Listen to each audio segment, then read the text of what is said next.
Assalamualaikum warahmatullahi wabarakatuh. Selamat pagi anak-anak.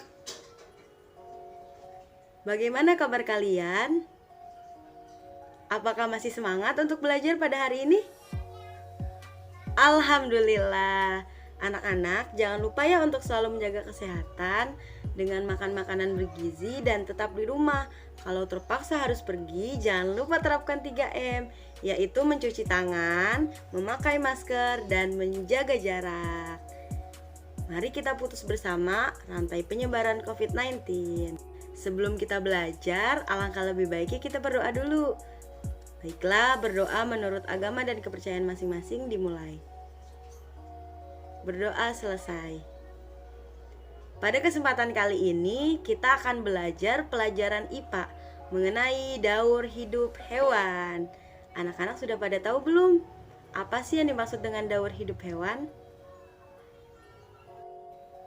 Jadi, daur hidup adalah suatu proses yang dialami oleh makhluk hidup yang dimulai ketika makhluk hidup atau organisme ini tumbuh atau hidup di bumi dan tumbuh berkembang menjadi organisme dewasa, kemudian berkembang biak untuk mempertahankan kelangsungan jenisnya.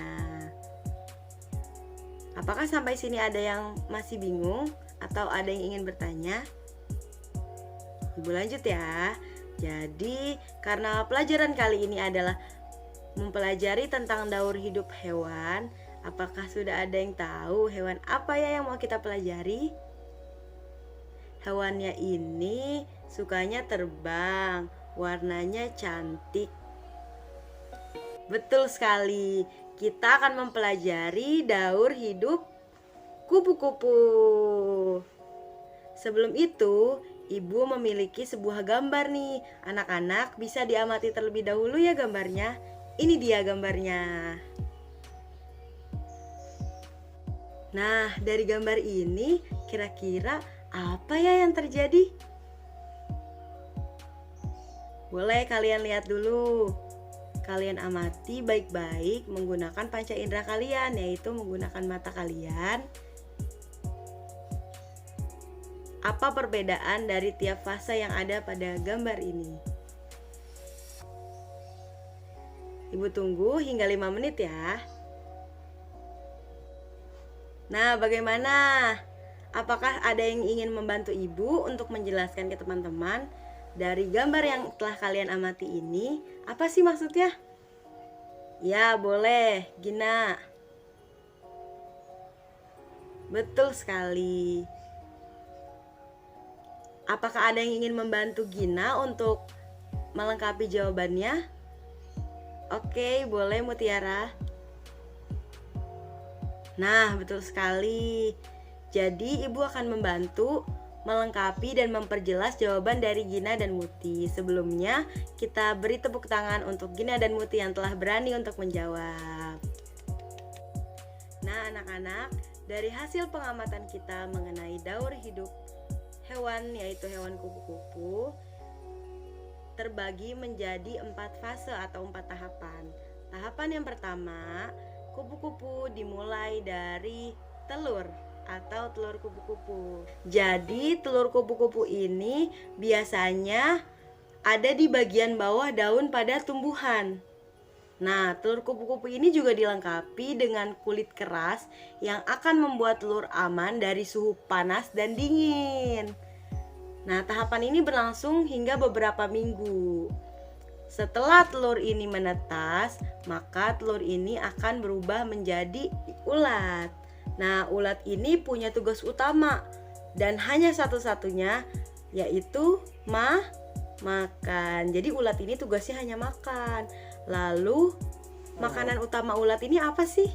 Jadi makanan utama ulat ini adalah dedaunan hijau segar yang mengandung gizi dan nutrisi. Ulat aja pintar ya. Dia memilih daun segar yang mengandung gizi dan nutrisi. Untuk apa? Untuk pertumbuhannya. Karena ulat cuma punya satu fungsi, yaitu makan. Kenapa seperti itu ya? Karena ulat ini mempersiapkan dirinya pada masa pengasingan supaya tidak lapar dan haus. Masa pengasingannya akan dimulai setelah tahapan ulat selesai. Ada yang tahu nggak apa sih tahapan setelah ulat? Tahapan selanjutnya adalah kepompong, yaitu ulat melilitkan dirinya kepada sutra daun. Jadi setelah telur kupu-kupu menetas menjadi ulat, kemudian ulat melilitkan dirinya kepada sutra daun, maka kepompong ini setelah 12 hari akan dikeluarkan oleh kupu-kupu ini. Fase terakhir disebut sebagai kupu-kupu, yaitu kupu-kupu yang mengeluarkan dirinya dari kepompong, dari cangkang ini. Bagaimana caranya? Yaitu menggunakan cairan yang ada dalam diri kupu-kupu dan menggunakan bantuan dari cakarnya untuk membuka cangkang, sehingga setelah berhasil keluar, kupu-kupu akan melakukan pengeringan dan pengembangan dirinya. Fase ini berjalan beberapa jam saja, dan waktu ini merupakan waktu yang sangat rentan karena kupu-kupu belum memiliki tenaga, sehingga akan mudah dimangsa oleh predator. Nah, setelah merasa kekuatannya kembali lagi, maka kupu-kupu ini akan mulai terbang yang pertama kalinya. Sampai sini adakah yang ingin bertanya? Alhamdulillah kalau sudah paham. Kegiatan pembelajaran kita hari ini dimulai dengan kegiatan mengamati gambar, yaitu mengamati daur hidup kupu-kupu.